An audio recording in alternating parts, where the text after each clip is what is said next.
Alors, l'une des questions qu'on me pose souvent, c'est comment devenir décoratrice d'intérieur. Je vais tenter dans cette vidéo de vous parler de ce métier et de répondre à vos questions par rapport à la décoration d'intérieur.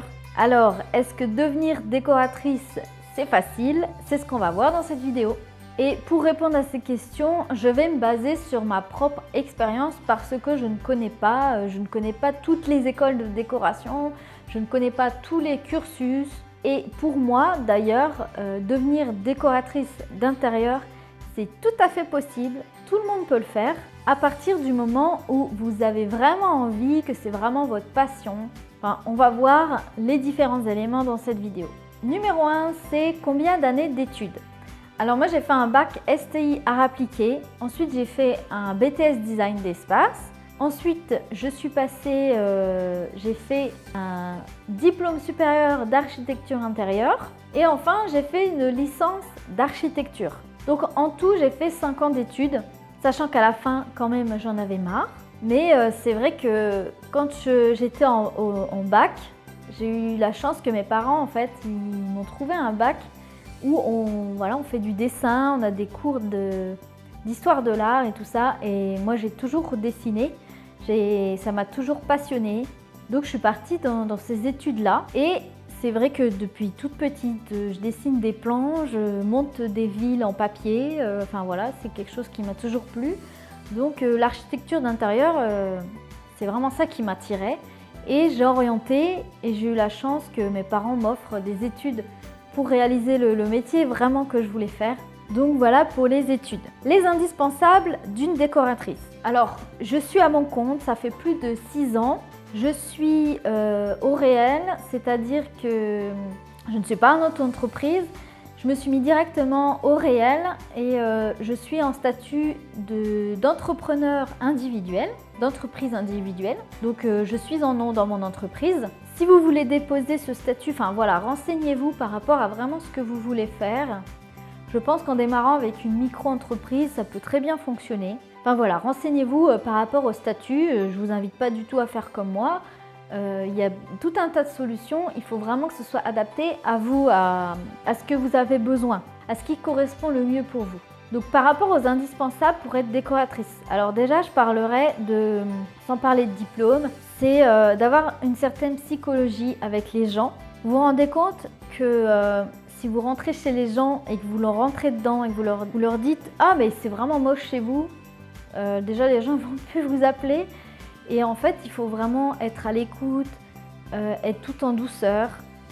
Il y a des gens qui ne veulent pas se séparer de certains meubles ou de certains objets.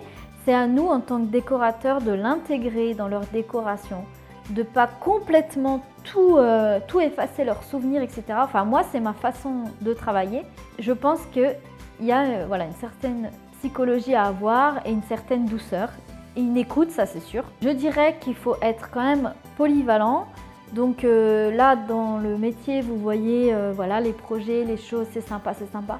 Mais il y a beaucoup de choses, comme beaucoup de métiers à faire qu'on ne voit jamais, comme réaliser des devis, organiser sa comptabilité, organiser tout ce qui est communication, gérer la relation client, gérer les mails, gérer les appels.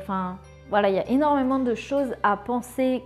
Donc, comme tout chef d'entreprise, il faut avoir différentes casquettes. C'est pour ça qu'il faut quand même être polyvalent et ne pas voir juste la partie créative parce que finalement, la partie création, ça doit être 20% du travail de décoratrice en tout. Bien évidemment, il vous faut de la créativité, il vous faut de l'imagination, il vous faut avoir un minimum de goût. Donc le goût est relatif, hein.